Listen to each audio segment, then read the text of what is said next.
जवाब। निशा किस वारदात से डरी हुई थी, भाग दो। मगर निशा उसके सीने से चेहरा छिपाए रोती ही रही। तभी निशा के पिता वहां आ पहुंचे। राजन उन्हें देखकर निशा से अलग हो गया। निशा भी आंसू पोंछते हुए सिर झुकाकर खड़ी हो गई। कुछ पलों तक वहां शांति छाई रही। फिर निशा के पिता बोले, देखो राजन साहब, इस तरह रात में किसी के घर में घुसना अच्छी बात नहीं। आप राजन उनकी बात को काटते हुए बोला, आप जो कुछ भी कहिए, मगर मैं निशा से प्यार करता हूँ और हम दोनों शादी करना चाहते हैं। जाति के बंधन तोड़कर क्या शादी करना बुरी बात है? देखिए, निशा मेरी बेटी है और मैं एक हरिजन हूँ। आपके पिताजी बार बार कह चुके हैं कि एक हरिजन की बेटी को वह अपनी बहू कभी नहीं बनाएंगे, मगर मैं निशा को अपनी पत्नी जरूर बनाऊंगा। मैं घर छोड़ दूंगा, उनकी जायदाद से एक कौड़ी नहीं लूंगा। राजन बाबू, मेरी पीठ पर आपके पिताजी के आदमियों के डंडों के निशान हैं। अच्छा होगा कि आप यहाँ से चले जाएं, वरना यदि मेरी बिरादरी के लोग भी यहाँ आ गए तो गजब हो जाएगा। मैं निशा से सच्चा प्यार करता हूँ बाबूजी, और प्यार करने वाले मौत से नहीं घबराते। मैं पिताजी की तरफ से राजन इतना ही बोल पाया था कि 4-5 लोग हाथ में लाठियां लिए अंदर आ गए। एक आदमी बोला, राजन जी, हम हरिजन हैं तो क्या हमारी भी अब इज्जत है। अब हम अपनी इज्जत की नीलामी कभी बर्दाश्त नहीं कर सकते। बेहतर होगा कि आप यहाँ से चले जाएं। पुलिस कुछ नहीं करेगी तो भी हम बहुत कुछ कर सकते हैं। निशा डर गई। राजन भी उसकी हालत को समझ गया। राजन बोला, भाइयों, इज्जत की नीलामी तो कोई भी बर्दाश्त नहीं कर सकता, मगर आप लोग बताइए कि शादी करना क्या जुर्म है? ऐसी बात मत कहिए राजन साहब, जिसे पूरा कर पाना नामुमकिन हो। मैं पूरे होश हवास में कह रहा हूँ और इसका सबूत आप लोगों को कल ही मिल जाएगा। तुरंत दूसरे आदमी ने कहा, कल क्यों, आज क्यों नहीं? सभी ने देखा कि राजन अपनी जेब से कुछ निकाला और निशा की तरफ मुड़ा। देखते ही देखते उसने निशा की सोनी मांग में सिंदूर भर दिया। निशा के साथ साथ सभी चौंक गए। निशा हैरानी से उसे देखने लगी। अचानक राजन बोला, आज से यह मेरी पत्नी और कल कचहरी में जाकर अप्लाई कर देंगे और महीने भर में हम दोनों कानूनी तौर पर पति पत्नी बन जाएंगे। मैंने वकील से बात कर ली है। इतना कहकर वह निकल गया। राजन अब अपने घर के पास आया तो गेट पर ही रामू से मुलाकात हो गई। तो उसका सबसे वफादार नौकर था। वह उसको देखते ही बोला, भैया जी, बड़े मालिक आपकी ही राह देख रहे हैं। ठीक है, कहते हुए राजन आगे बढ़ गया तो रामू बोला, बड़े मालिक आप पर बहुत गुस्सा हो रहे हैं। राजन खड़ा हो गया, रामू की तरफ मुड़ा और मुस्कुराकर आगे बढ़ गया। रामू हैरानी से उसे देखता रह गया। राजन सीधा ठाकुर साहब के कमरे में गया।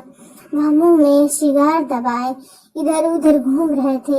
राजन उनको देखते ही बोला, पिताजी, ठाकुर साहब उसे देखते ही गुस्से में बोले, कहाँ गए थे तुम? निशा के घर। राजन ने साफ बोल दिया। ठाकुर साहब को इस जवाब की उम्मीद नहीं थी, इसलिए उनका गुस्सा और बढ़ गया। क्यों गए थे? पिताजी, आपके आदमियों ने निशा के पिता को आज का तोहफा दिया, फिर भी आप पूछ रहे हैं कि क्यों गए थे? आज बेटे के जवाब देने के इस तरीके पर वे हैरान रह गए, पर खुद पर काबू करते हुए बोले, वाह बेटा वाह, मैंने तुम्हें माँ बाप दोनों का प्यार दिया और आज तो मुझे उसका यह फल दे रहा है। बड़ी इज्जत बढ़ाई है तूने अपने बाप की। आपकी इज्जत करना मेरा फर्ज है। पिताजी, मैं जिंदगी भर आपकी सेवा करूंगा, मगर मैं निशा को कैसे भूल जाऊं? निशा का नाम सुनकर ठाकुर अपने गुस्से पर काबू न कर सके और चिल्ला कर बोले, तो इतना जान लो कि मेरे जीते जी एक हरिजन की बेटी इस खानदान की बहू कभी नहीं बन सकती। राजन से भी नहीं रह गया। वह बोला, क्यों नहीं बन सकती? इसलिए कि नाली का कीड़ा नाली में ही अच्छा लगता है, समझे? तो ठीक है पिताजी, मैं निशा से बात तक नहीं करूंगा, मगर इससे पहले आपको मेरे सवालों का जवाब देना पड़ेगा। बोलो, मेरे खून का रंग कैसा है? लाल। और निशा के खून का रंग? तुम कहना क्या चाहते हो? जवाब दीजिए पिताजी। लाल। अगर मेरे और निशा दोनों के खून का रंग एक ही है तो वह नीची जाति की क्यों और मैं ऊंची जाति का क्यों? ऐसी सदियों से चलता आ रहा है। नहीं पिताजी, यह एक ढकोसला है और मैं इसे नहीं मानता। तुम्हारे मानने और न मानने से समाज नहीं बदल जाएगा। हम जिस घर का पानी तक नहीं पीते, उस घर की बेटी को किसी भी शर्त पर अपनी बहू नहीं बना सकते। समाज के रीति रिवाजों से खिलवाड़ करने की कोशिश मत करो। राजन गुस्से से पागल सा हो गया। वह जोर से चिल्लाया, लानत है ऐसे समाज पर जहाँ जात पात और ऊंच नीच की दीवार खड़ी करके इंसानियत के बंटवारे होते हैं। मैं उस समाज को नहीं मानता पिताजी, जहाँ इंसान को जात के नाम से अपनी पहचान बतानी पड़ती है। ठाकुर साहब बेटे की इस हरकत से गुस्से से लाल हो रहे थे। वे जोर से चीखे, मैं तुमसे बहस नहीं करना चाहता। तुम्हारे लिए इतना ही जानना काफी है कि तुम्हारी शादी उस लड़के से किसी भी हालत में नहीं होगी। राजन भी मानने वाला नहीं था। उसने साफ साफ शब्दों में बोल दिया कि वह निशा की मांग में सिंदूर भर के उसे अपनी पत्नी बना चुका है और 1 महीने बाद कचहरी में जाकर कानूनी तौर पर भी शादी कर लेगा। राजन तेजी से अपने कमरे में चला गया तो ठाकुर साहब को मानो पैरों से धरती खिसकती हुई मालूम पड़ी। मगर ठाकुर साहब ने भी ठान लिया कि राजन और निशा को कचहरी तक पहुंचने ही नहीं देंगे। उन्होंने एक खतरनाक योजना बना डाली। वे निशा को जान से मरवा डालना चाहते थे। निशा और राजन इस बारे में जानते थे। उन्होंने उसी रात शहर छोड़ने का फैसला कर लिया। अपने कमरे में बिस्तर पर लेटा इस समाज की खोखली शान को मन ही मन कोसने लगा। उसकी आंखों से नींद कोसों दूर थी। अचानक छोटे मालिक चिल्लाता हुआ रामू राजन के पास दौड़ आया।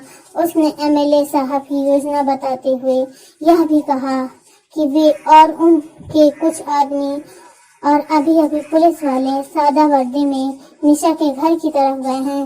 राजन ने भी तुरंत मेज की दराज से पिस्तौल और कुछ गोलियां निकाली और गिरता पड़ता निशा के घर की तरफ दौड़ पड़ा। पूरी बस्ती रात के अंधेरे में डूबी थी। राजन जब कुछ दूर पहुंचा तो भागो भागो की आवाजें उसके कानों में गूंजने लगी। कहीं टॉर्च तो कहीं लालटेन की रोशनी नजर आने लगी। चारों तरफ कुत्तों के भौंकने की आवाज सुनाई देने लगी। राजन डर से कांप गया। अभी वह कुछ ही दूर आगे बढ़ा था कि देखा बस्ती के कई हरिजन हाथों में लाठियां लिए चिल्लाते हुए निशा के घर की तरफ बढ़ रहे थे। वह भी उन लोगों से छिपता हुआ उसी ओर भागा। जैसे ही राजन निशा के घर के नीचे पहुंचा, उसे उसके पिता के कराहने की आवाज सुनाई पड़ी। वह उधर ही लपका। विधायक के पालतू गुंडों ने निशा के बाबू को मार मार कर बुरा हाल बना दिया था। निशा के पिता राजन को अंधेरे में भी पहचान गए। उसे देखते ही चिल्लाने लगे, राजन, मेरी बेटी को बचा लीजिए। विधायक साहब और उनके आदमी उसे मार डालेंगे। राजन ने घबराई आवाज से पूछा, निशा कहाँ है? वे लोग। तब तक राजन अपने पिताजी की गर्जन सुनकर उधर ही भागा। टॉर्च और लालटेन की रोशनी में वहां का नजारा देखकर वह सिर से पैर तक कांप गया। विधायक कृपाल सिंह के आदमी हरिजनों की तरफ बंदूक की नाले लिए खड़े थे। कृपाल सिंह खुद निशा की कनपटी पर पिस्तौल टिकाए चिल्ला रहे थे, हट जाओ तुम लोग, वरना इस लड़की की लाश यहाँ नजर आएगी। मगर हरिजन टस से मस न हुआ। वे चारों तरफ से विधायक और उनके आदमियों को घेरे खड़े थे। एक आदमी ने चिल्लाकर कहा, यह लड़की हमारी इज्जत है। एमएलए साहब, इसे मारने से पहले आपको हम सभी की लाशों पर से गुजरना पड़ेगा। फिर जो हंगामा होगा आप सुलट लेना। तभी राजन जोर से चिल्लाया, पिताजी। ठाकुर साहब के साथ साथ सभी ने उसकी तरफ देखा। वे अपनी पिस्तौल अपनी ही कनपटी पर टिकाए हुए था। पिताजी, छोड़ दीजिए निशा को, वरना मैं अपने आप को भी गोली मार लूंगा। बेटे की ऐसी हालत देखकर ठाकुर कृपाल सिंह टकटकी लगाए बेटे को ही देखने लगे। निशा किसी की परवाह किए बिना राजन की तरफ भागी और उसकी बाहों में समाकर फूट फूट कर रोने लगी। राजन ने उसे अपनी बाहों में भर लिया। अचानक धमाके की आवाज हुई। निशा और राजन के साथ साथ सभी उधर ही मुझे राजन पिताजी पिताजी चिल्लाते हुए ठाकुर साहब की तरफ लपका। ठाकुर साहब अपने आप को गोली मार चुके थे। पिताजी, यह आपने क्या कर लिया? ठाकुर साहब किसी तरह बोल पाए। नहीं नहीं राजन बेटे, रोते नहीं, मैंने तुम्हें बहुत दुख दिया है ना। फिर वे निशा की तरफ मुड़े और उसका हाथ पकड़कर राजन के हाथ में देते हुए बोले, निशा बेटी, मुझे माफ कर देना। राजन सिर्फ तुम्हारा है। मैंने ऊंच नीच की दीवार खड़ी करके तुम्हारे साथ बहुत नाइंसाफी की। कौन जानता था कि सिर्फ 7 साल बाद निशा इलाके की विधायक बनेगी और राजन एक बड़ी कंपनी का डिप्टी CEO। दोनों ने विधायक के मरने के बाद जमकर पढ़ाई की। फिर निशा और राजन एक साथ रहने लगे। ऐसी और प्रेम कहानी सुनने के लिए मेरे चैनल सच्ची कहानी यहाँ सब्सक्राइब करें। शुक्रिया।